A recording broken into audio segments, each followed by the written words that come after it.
Bueno, el proyecto se enmarca en el ámbito de la educación médica, en concreto en la Facultad de Medicina de la Universidad de Navarra. Es una metodología de aprendizaje colaborativo basado en caso clínico, que en este caso se aplicaba a un área de la asignatura de quinto de medicina sobre el riñón, nefrología. La estructura de la presentación sigue los ítems habituales, pero quería pararme en ella para adelantar que los resultados tienen dos partes, unos resultados subjetivos o de satisfacción del alumno y otros objetivos de aprendizaje utilizando preguntas MIR sobre esa temática. En el ámbito de la educación médica se reconoce que cuando el alumno es el protagonista y nos acercamos al caso clínico, el aprendizaje es mejor y más duradero.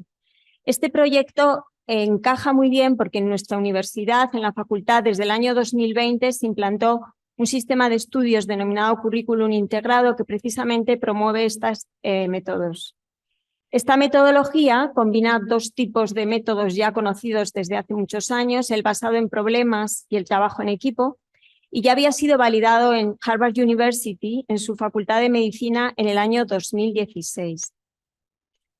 Como veremos, esta metodología es una metodología más de la que llamamos clase inversa, que se llama clase inversa porque el alumno tiene un trabajo previo con un material que prepara el profesor y en clase lo que hace es aplica, discute con sus compañeros y posteriormente lo cierra con otra actividad en su casa.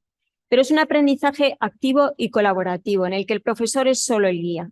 ¿Y por qué es efectivo este método? Porque si nos fijamos en la pirámide clásica de aprendizaje, cuando enseñamos a otros, practicamos y discutimos, el conocimiento que adquirimos es mejor y más duradero. Esto es lo que hacen los alumnos con este método. ¿Y por qué lo aplicamos en esta asignatura y en una temática concreta? Porque la asignatura renal es una asignatura muy compleja. En concreto hay un área glomerulonefritis que tiene 10 temas con muchísimos datos, que aunque las tratamos de clasificar en 2 bloques y comparativamente estudiarlas, es complicado. En concreto, cogimos uno de esos bloques que incluye en total 6 temas. En 5 preparamos material para el alumno en carpetas diferentes y el 6º con un caso clínico en el aula. Los alumnos, fíjese, casi 200, en grupos de 35, acuden por separado al aula, lo repetimos 6 veces. En cada aula hay 5 grupos de 7 alumnos y cada grupo se ha preparado un tema. Antes de ir a clase, el alumno ha dedicado aproximadamente 1 hora a estudiar el tema que le hemos asignado, a ver un vídeo explicativo y a realizar un test de autoevaluación de los conocimientos que ha adquirido. En el aula, como veremos en la siguiente diapositiva, aproximadamente en 1 hora, el profesor empieza a exponer el caso clínico, que sería el 6º tema del contenido dicho previamente, y posteriormente se para y los alumnos discuten en grupos qué tiene a favor y qué tiene en contra de su temática, y posteriormente en el aula cada grupo discute con otros. Y el profesor concluye el caso.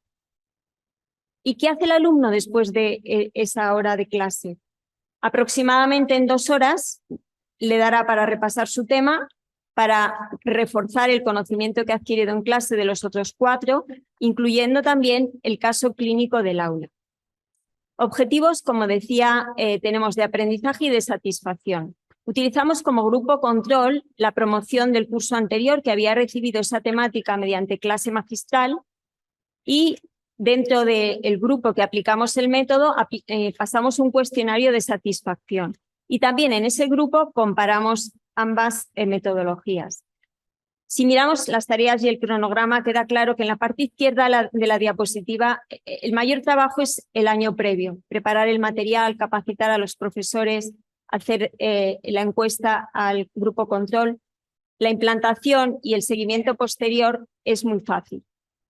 Pasamos un cuestionario de satisfacción que evaluaba ítems de proyecto en general, de metodología, de recursos y otras variables, y la puntuación fue 4 o 5, puntuación máxima para el 85% de los ítems, y respondieron en torno al 76% del aula. Respecto a la comparación de la promoción que había recibido clase magistral con este método, vimos que había más de 10% de aciertos en las preguntas MIR seleccionadas para esa temática. Posteriormente, veremos en un gráfico cómo analizamos por separado cada una de esas preguntas, que en total eran 18 extraídas de PESMIR, y en 12 de 18 las preguntas fueron más acertadas en aquellos alumnos que habían recibido el conocimiento a través del método colaborativo y basado en el caso.